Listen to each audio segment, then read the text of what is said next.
নয় মাল সামান বিক্রি হবো না একটাও। তার সাথে বাড়িতে বসে একটু বোতল খাইতে তো কইছি মদটা খায়ও না। আমি মদ খাই নাকি? কবিরাজ ওষুধ খায় আবার শরীরে কি খাবো সামনে করে দিলে তুই। এই ফকিনি করে ফকিনি যেমনি কান্তা সস কোনাইতেছে 5 লাখ টাকার জিনিস বাংছে। কয় টাকা তোর বাড়ির জিনিস? 50 টাকা। এলো সিরি 50 টাকা। তুই ফকিনি, তোর সব তো গোষ্ঠী ফকিনি। এনে আমার 5000 টাকার মালা ছিল। টাকা দিতে ওটা তুমি আমার 500 টাকা দাও। একদম মদ খামো।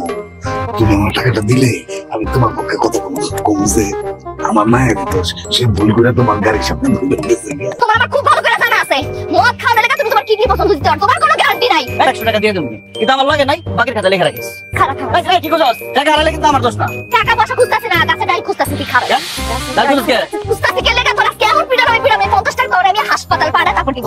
খারাপ হিমেলের বাচ্চা তুই আমার হাতে জেলে খা।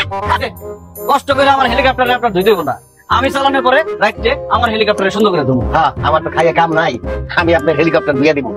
আমি পানি ঢালি না পেট্রোল ঢালি, গন্ধ যায় না নাকি? ও পেট্রোল ঢালবেন? কোনো দরকার নাই, আমার ট্যাঙ্কি সবসময় ফুল থাকে। আমি তোর এই হেলিকপ্টার আজকে জ্বালাই দিব। তোর নামে এত নালিশ আছে আর আমি নালিশ নিতে পারতাছি না। তার খবরটা পেতেছি, আপনি আমার কোলারে কোনো কিছু কইতে পারবেন না। ওর যতদিন খুশি ও ততদিন ঘুরবো, দরকার হলে আমার ঘরে বয়। আর আপনি কি মনে করছেন আমার সামনে আপনি আমার কোলার জিনিস জ্বালাই দিবেন আর আমি চায়া দেখবো? ওই হেলিকপ্টারে যদি আপনি এই যে পেট্রোল দেন না জ্বালাইবেন, তাহলে আমি আমার শরীরে কিন্তু আগুন জ্বালাই দেব। হ্যাঁ, ওর কি শাসনের বয়স হয়েছে নাকি? হ্যাঁ, আরে এখন দুষ্টামি করবো না তো কি করবো? আপনার তো বুড়া বয়সে গিয়া দুষ্টামি করবো? আর কি মনে করছেন আপনার কথা শাশুড়ি আর মামারে কোনো কিছু কয় নাই? ওর মতো বয়সে আপনি ডবল জ্বালাইছেন। আমার কোলাই তোমার সঙ্গে, আমি আর তোমার কেউ না। আচ্ছা ঠিক আছে, আমি মানলাম বড় চাচা মারা যাবার পর তুমি তারে দেখে শুনে মানুষ হয়েছে, এর লিগে তারা নিয়ে তুমি এমন আল্লাহ করবা? মানুষ তো দেখলে সন্দেহ করবে হিমেল করে তুমি পেটে ধরছো আর আমার রাস্তা থেকে টোকায়। ওরে হিংসুটা একদম বাপের মতো হিংসুটা হইছে। চাচি যখন আমার আদর করে ওর মুখটা দেখলে মনে হয় কি গরম খুনকে ওর মুখের মধ্যে চাপা দিছে। কেমন শুকাই দিয়ে আসে তোমার সঙ্গে গরম ভাত খাচ্ছি। এই যে এখন হাতে তুলে খাওয়াইতেছো, শাসন করো না, এর ফলাফল গিটার পাইবা। তোর গুষ্টি শুদ্ধা ছেলে ঘর খাইতে। ঠিক আছে, আবার ভাত নিয়ে যেতে হবে কথা। এই খাইলাম নাই ভাত। অনেক রাগ দেখাইছো তো, এবার খাইতে চল। পেটটা বড় তো খালি রাগ, মাই তোমার খাইতে ডাকছে চলো। দাঁড়াইছো সেরি, আমি ভাত খাম না। তোরা তো ভাত খেতে মন চাইলে গোয়াল করে যায়, গরু খাওয়ানোর চাই রাস না, এই চাইটা করে ভাত খাবে। দাঁড়াইছ না আমার, যা। জানো হিমেল ভাই, আমার না প্রথম দেখা একটা পুরুষ তো রাগ করলেও এত সুন্দর লাগে, একদম প্রিন্সের মতো লাগছে।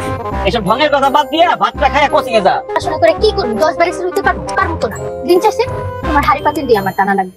এলিগে আমি চিন্তা করে রাখছি, আমি রান্নাটা মন দিয়ে শিখবো।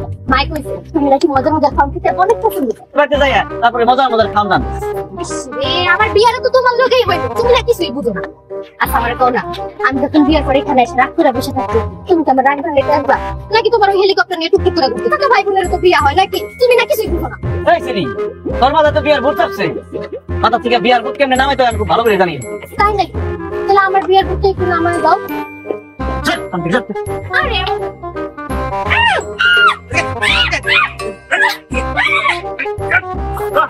আমি ঠিক মতো কোথায় যাবি? ঠিক মতো বিয়ার কথা কবি আর কোনদিন